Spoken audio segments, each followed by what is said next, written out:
Hello l'ami, bienvenue dans une nouvelle vidéo. Je vous retrouve aujourd'hui, on est à Budapest et c'est pour une raison très spéciale. On fête le VJF de Solène. Grande nouvelle les amis. Solène qui va se marier dans un mois folle.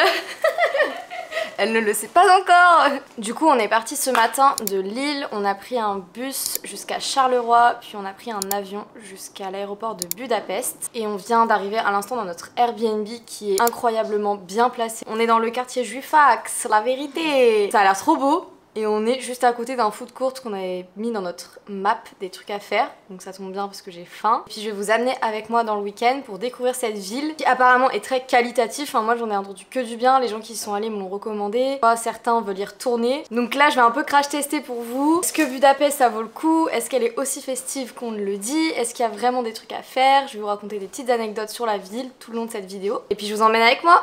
C'est parti! Moi c'est Alex. J'habite à Lille mais je suis toujours en vadrouille.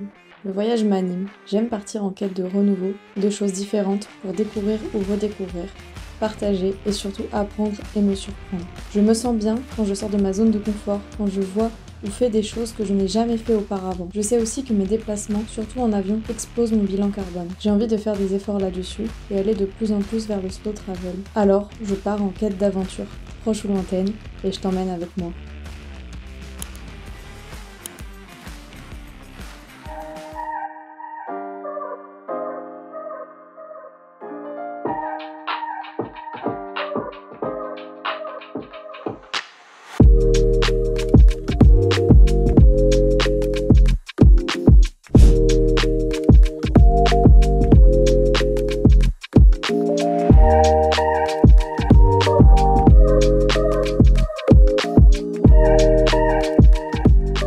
Bon les amis, il s'en passe des choses. Déjà le premier truc c'est que nous avons un nouvel arrivant dans la famille des Bob. Et comme je l'ai dit, on est dans le quartier juif. Et l'anecdote numéro 1 de la série, c'est que en fait c'est pas le quartier juif regroupement de communautés, mais c'est le quartier juif parce que pendant la Seconde Guerre mondiale, en gros les nazis regroupaient tous les juifs dans cette partie de la ville, on appelait le ghetto, et ils n'avaient pas le droit de sortir, ils devaient porter l'étoile jaune, avant de se faire déporter puis exterminer. Et donc dans ce contexte, on a été visiter la grande synagogue de Budapest, que je recommande, qui est à faire. Il y a pas mal de monuments à l'intérieur en commémoration à la Seconde Guerre mondiale. Il faut savoir que la Shoah là-bas, ça a fait un énorme désastre. Il y avait avant la Seconde Guerre mondiale 700 000 juifs en Hongrie, et ils en ont exterminé 600 000. Solène veut rajouter un truc. Normalement il n'y a pas de cimetière à côté des synagogues, mais là il y en a un parce que justement ils ont voulu honorer les morts pendant la Seconde Guerre mondiale, les juifs morts, et les mettre à côté de la synagogue. Mais normalement c'est quelque chose qu'ils font jamais. Du coup c'est que des plaques avec des personnes, des juifs qui sont morts entre 44 et 45. Les amis, il est beaucoup trop tôt ce matin.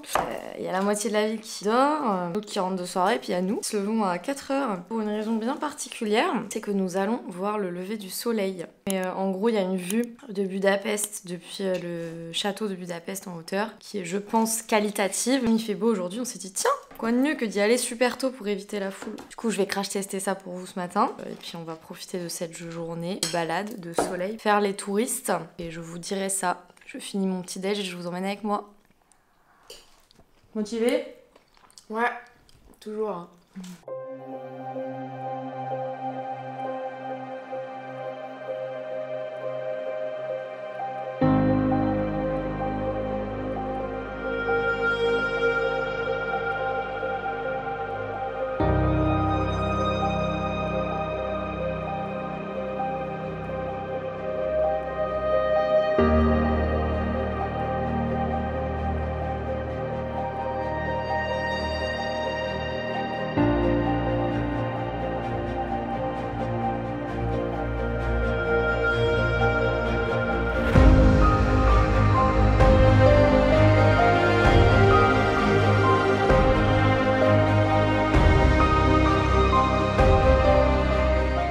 Les amis, le réveil à 4 h en Valais, 100 fois la peine. Franchement, c'est juste incroyable. C'est the place to be hein, par contre, je pensais qu'on serait deux. Et en fait, il y a tout le monde qui est très déter pour les photos Insta. Les meufs, elles sont on fire avec leur robe, franchement. Non, il y en a, ils sont équipés, hein. Je sais plus ce que je voulais dire, je suis bouche bée. Donc nous sommes actuellement sur le meilleur point de vue apparemment de la ville de Budapest sur le Parlement. C'est le Bastion des Pêcheurs. Et donc le Bastion des Pêcheurs, ça a été construit en commémoration à l'arrivée de l'Arpad. Et l'Arpad, en gros, c'est les 7 tribus fondatrices de la Hongrie. Et en commémoration à ça, sur ce bâtiment, il y a 7 tourelles, référence aux 7 tribus. C'est pas souvent que je me lève pour le lever de soleil, mais ça en vaut la peine, tu vois, même si t'es en vacances, c'est fait pour ça aussi, faire des choses que t'as pas l'habitude de faire, qui sortent un peu du quotidien. Si vous êtes à Budapest, levez-vous tôt, allez au Bastion des Pêcheurs pour admirer le lever du soleil. C'est validé. Ouais, ou alors vous vous couchez pas et vous rentrez de soirée. Et Fayel, si tu vois cette vidéo, merci frérot pour le filtre ND, ça me sauve la vie. Allez, bisous.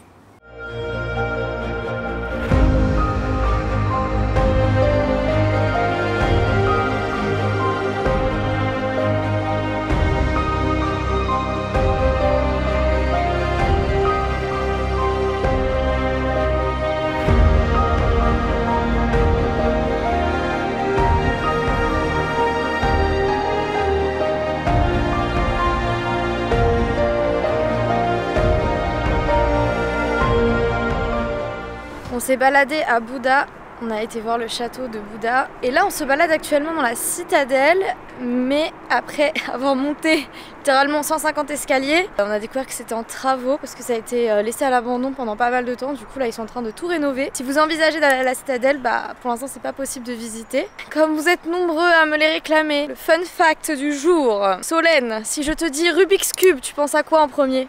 Casse-tête. Savais-tu, Solène, que le Rubik's Cube a été inventé par un Hongrois? Mais non, dis-moi en plus.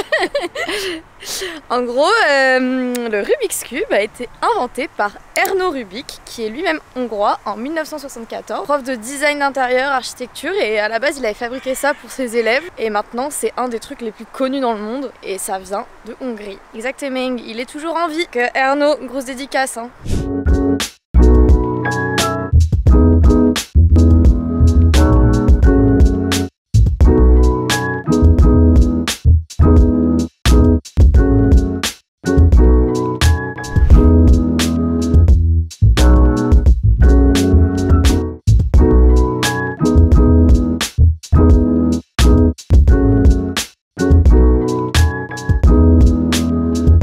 On a bien profité aujourd'hui, on voulait aller aussi au hall central pour faire le marché, mais c'était malheureusement fermé puisque c'est lundi 1er mai et que personne bosse aujourd'hui. Du coup on ira un autre jour et là on s'apprête à faire une activité touristique pour bien clôturer cette journée touristique. On va faire une croisière pour le coucher du soleil, comme ça la boucle est bouclée, on aura fait le lever et le coucher du soleil. Et le petit plus évidemment c'est qu'on a Unlimited Prosecco, donc on va finir à rabattre sur la petite péniche, ça va être sympa. On se retrouve demain pour le jour 3 à Budapest. Salut les gars!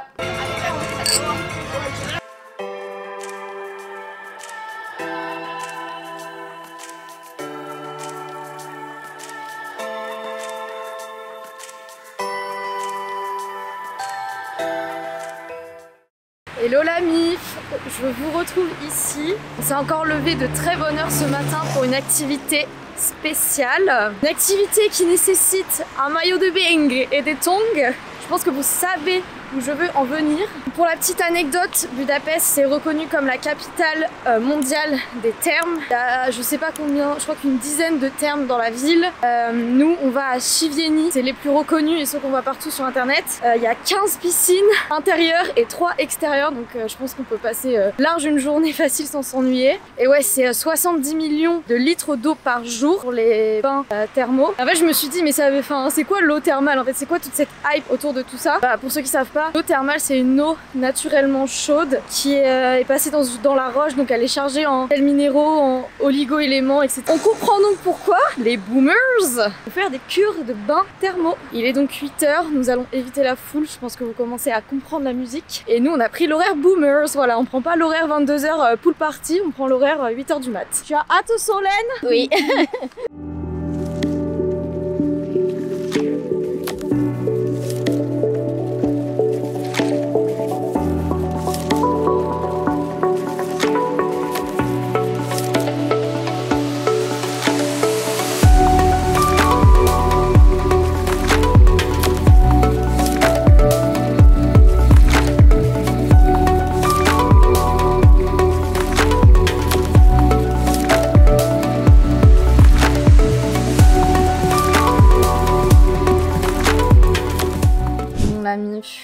actuellement stone en sortant du spa. J'ai été médisante sur les boomers. Je trouve ça très stylé comme activité. Non, franchement, on a donné un petit 8 sur 10. C'est pas mal. Le seul problème, c'est les gens. 10 heures, c'est bondé. Donc en vrai, je vous conseille de vous lever tôt. Au moins, vous avez genre vraiment 2 heures, allez, une bonne heure et demie de tranquillité. Et ce qui est cool, c'est que quand tu sors, tu traverses le parc qui est juste à côté. Ensuite, on a vu la place des héros. Et sur cette place, il y a 7 statues qui correspondent aux 7 leaders fondateurs des tribus qui ont fondé la Hongrie. Et ça fait écho aux 7 tourelles du bastion des pêcheurs auquel on était hier. Donc là, on a mangé dans un petit resto familial, vegan. Franchement, c'était trop bon. Et du coup, j'ai pu goûter le goulash qui est en fait normalement un plat à base de viande de bœuf, de légumes, tout ça mariné dans une sauce avec beaucoup de paprika. C'était très très bon, donc je recommande. Merci Pablo de m'avoir partagé cette adresse. Je vous mettrai dans la description. Encore une matinée très proactive, du coup on va continuer notre journée tranquillement et puis je vous reprends demain pour la suite des aventures.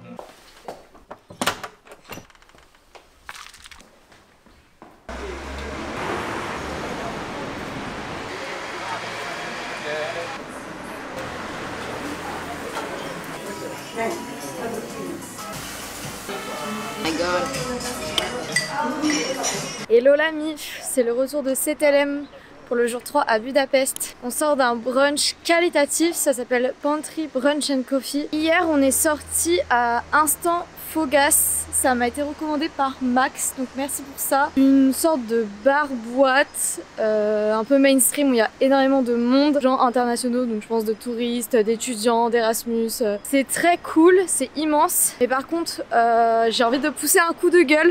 Les mecs qui ne comprennent pas qu'une meuf n'est pas intéressée ou ne veulent pas comprendre et entendre quand on leur dit non, faut que ça cesse en 2023. Franchement, ça faisait grave longtemps que je m'étais pas sentie oppressée comme ça. Bref, des fois tu vas juste en boîte pour danser avec tes potes et t'amuser, et c'est ouf comme je trouve en tant que meuf c'est impossible de déconnecter à 100% quand tu sors, parce que faut faire gaffe, parce qu'il y a des mecs qui vont venir te parler et t'as pas envie, enfin c'est un peu chiant. T'es toujours dans l'anticipation de dire oh putain et machin et truc, il faut que je me mette là, et là je vois un mec qui commence à se rapprocher de moi, enfin je sais pas, genre tu le sens et on continue à forcer. Arrêtez de forcer s'il vous plaît. Après je mets pas tout le monde dans le même panier, il y avait 2 mecs grave adorables, des Allemands. Ils ont dit ouais, si vous vous sentez pas à l'aise venez avec nous, donc du coup on a intégré leur groupe. Soyez comme eux, soyez comme Luc et Léo, ne soyez pas des énormes forceurs. Voilà, bon c'était la minute coup de gueule, maintenant on va continuer les petites visites. On s'en va visiter le Parlement, mais avant je vais vous partager une petite anecdote et rester dans le thème des bars. Faut savoir qu'à Budapest il y a pas mal de ça, les ruins bars, c'est des anciens bâtiments, immeubles désaffectés qu'ils ont laissé un peu dans leur jus et qu'ils ont réhabilité en bar. Et il y a notamment un qui est hyper connu qui s'appelle Simpla Kert, je sais pas si je prononce bien, et c'est littéralement dans notre rue. On y a été il y a 2 jours, je vous mettrai les images. J'ai jamais vu de bar comme ça, il y a énormément de pièces différentes, il y a énormément de bars dans le bar. Cool, donc à tester, sachant que Lonely Planet a élu ça comme un des bars les plus beaux du monde. C'est une anecdote fun pour les bons vivants qui sont parmi vous.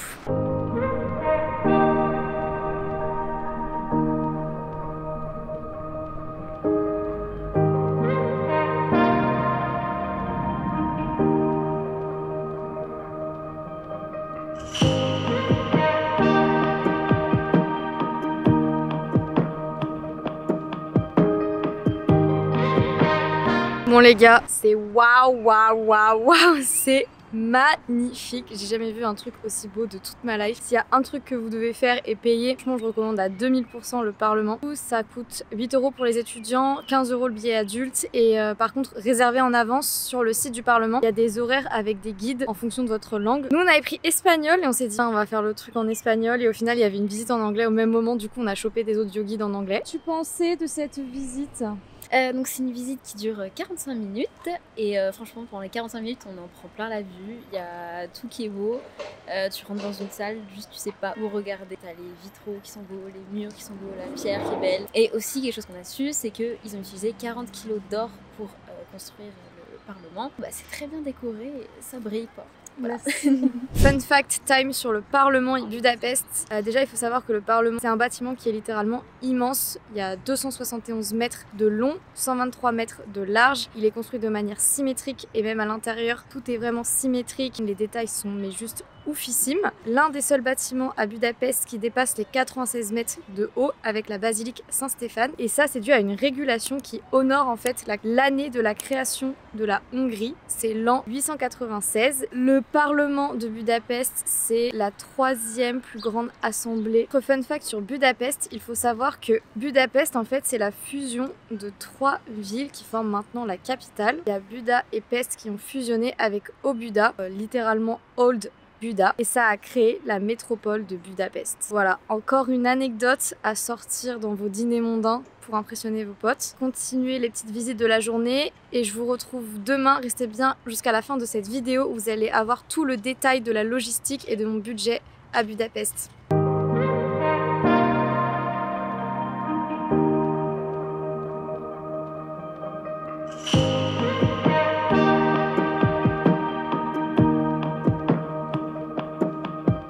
Bon la mif, ça sent la fin du vlog. On est allé ce matin au marché central avant de se rendre à l'aéroport pour acheter du paprika.